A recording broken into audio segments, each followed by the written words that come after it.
Meu querido, a palavra de Deus no livro de Ageu, capítulo de número 1, versículo 14, no livro do profeta, diz assim: O Senhor despertou o espírito de Zorobabel, filho de Salatiel, governador de Judá, e o espírito de Josué, filho de Josadaque, o sumo sacerdote, e o espírito do resto de todo o povo.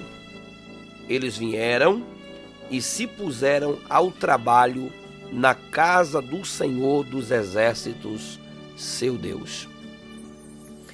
Queridos, esse texto bíblico, ele está inserido na história dos profetas, do Antigo Testamento.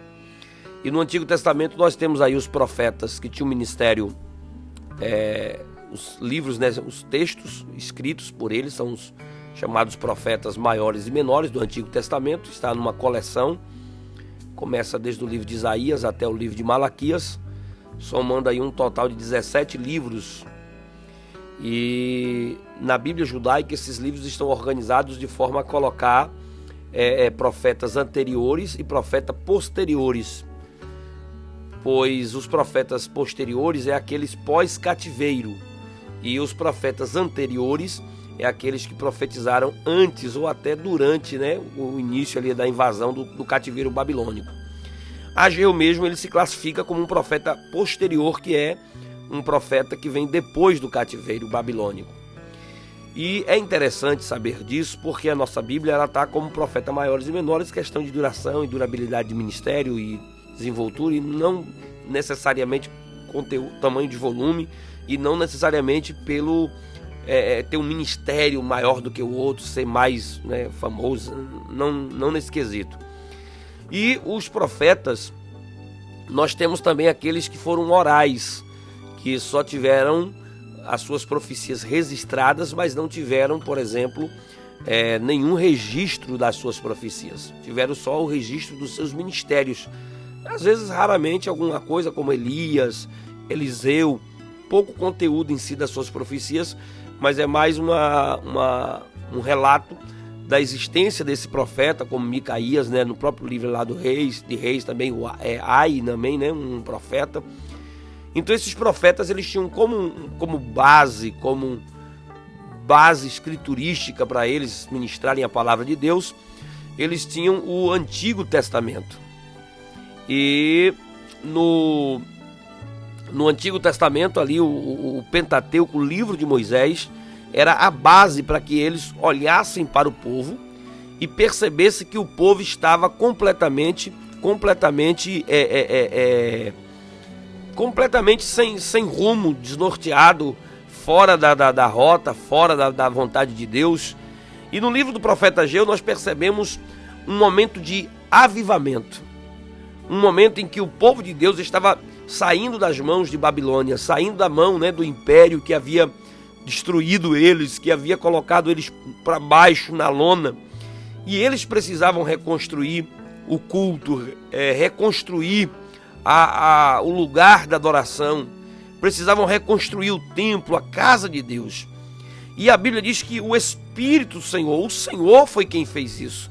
O Senhor é quem desperta o homem. Nenhum avivamento na igreja brasileira, nenhum avivamento na igreja do Senhor Jesus acontecerá se não houver um despertamento dado pelo próprio Senhor. Essa iniciativa sempre é divina. A gente diz, olha, alguém começou a orar em tal lugar, alguém começou a clamar a Deus, alguém começou, mas nada disso começa se não houver um despertar de Deus. Deus desperta alguém para orar. Deus desperta alguém para começar a clamar. Essa é a verdade. E o texto que lemos é interessante, que ele pode ser dividido em 3 partes aqui, pois começa dizendo, o Senhor despertou. Foi o Senhor que deu despertamento para que esse avivamento começasse a acontecer, para que o culto fosse restaurado. E eu não tenho dúvida de que a igreja brasileira está precisando viver um grande avivamento nesses últimos dias.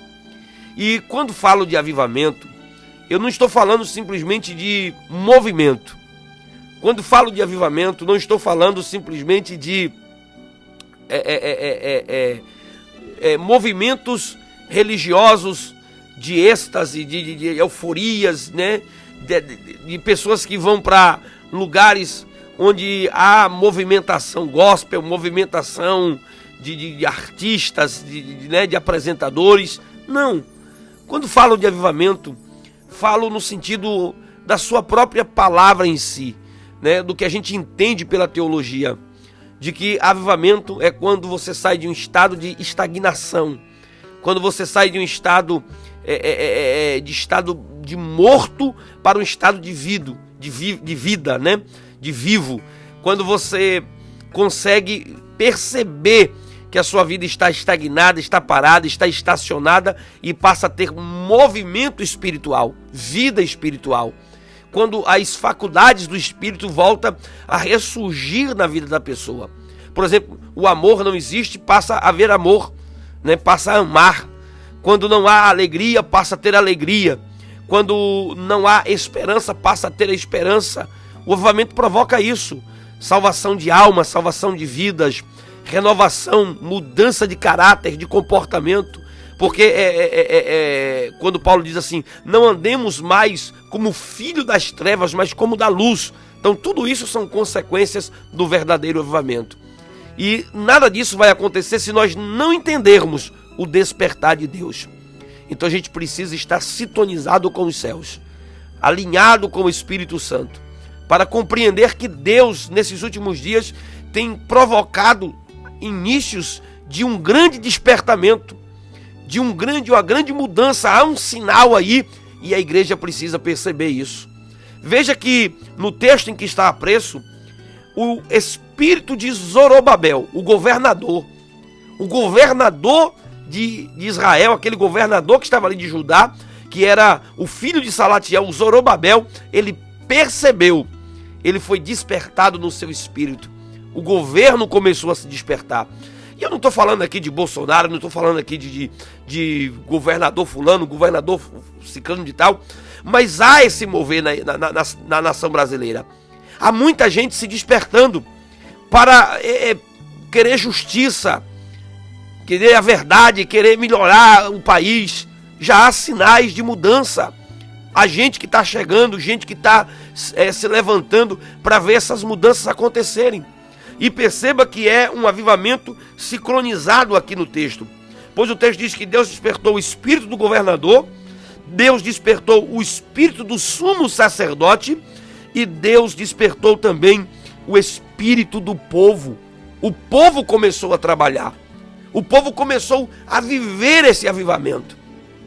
E Deus, meu querido, nesses últimos dias, tem levantado tanto lideranças políticas, Deus tem levantado também lideranças pastorais, espirituais, gente comprometida com o evangelho, com o reino de Deus, com a palavra de Deus, gente séria. Porque hoje nós somos assim, às vezes, tão negativos, e na hora de negativar, porque isso é uma ideia da mídia brasileira, de espalhar o terror. Eu já observei, por exemplo, quando você coloca uma postagem no blog, uma postagem lá no site, dizendo que esfaqueou alguém, morreu alguém, assassinato de alguém, cenas fortes, é o que dá mais acesso.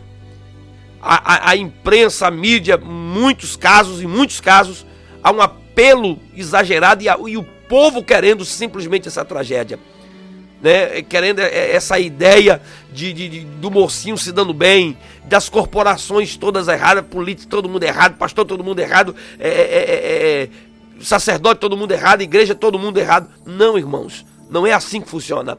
Assim, muitos remanescentes, gente comprometida. Esse pensamento é o pensamento de Elias, quando estava na caverna.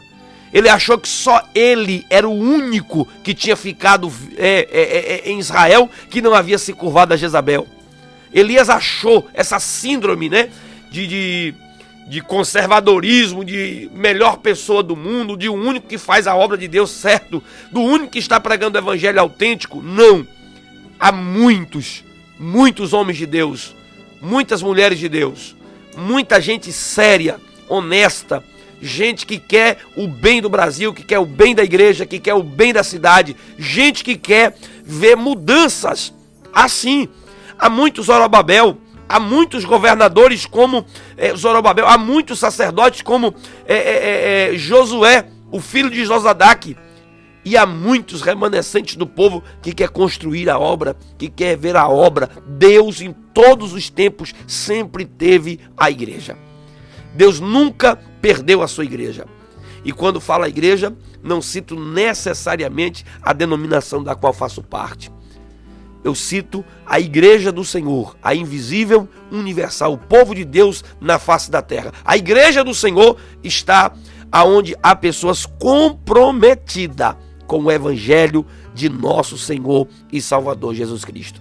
Onde a Bíblia é pregada, onde as Escrituras é ensinada, onde o foco é levar pessoas ao arrependimento, a mudanças de vida, a mudança de caráter, de comportamento. E foi isso que aconteceu aqui, o texto diz, que o povo se puseram ao trabalho da casa do Senhor. Deus está chamando a mim, Deus está chamando você, Deus está nos convocando a vivermos esse verdadeiro avivamento. Há um despertar de Deus. Há um despertar de Deus para vivermos isso, meu querido. E eu quero convidar você a viver esse avivamento, a viver essa graça de Deus, a dar lugar a esta obra e a esta ação do Espírito de Deus. Aqui o texto diz que eles estavam reedificando a casa de Deus. E onde é que é a edificação da casa de Deus nos dias atuais?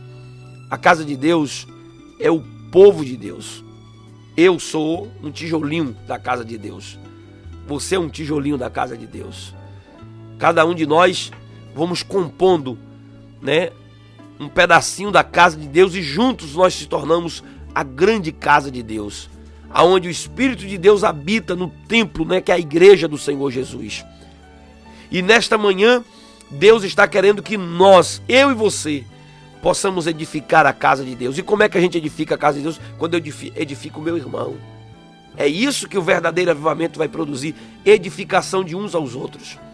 Quando eu quero o bem, quando eu quero o sucesso, quando eu quero o bem-estar da igreja do Senhor, quando eu quero ver a igreja crescer, quando eu quero ver o povo de Deus bem edificado, o povo de Deus bem estruturado.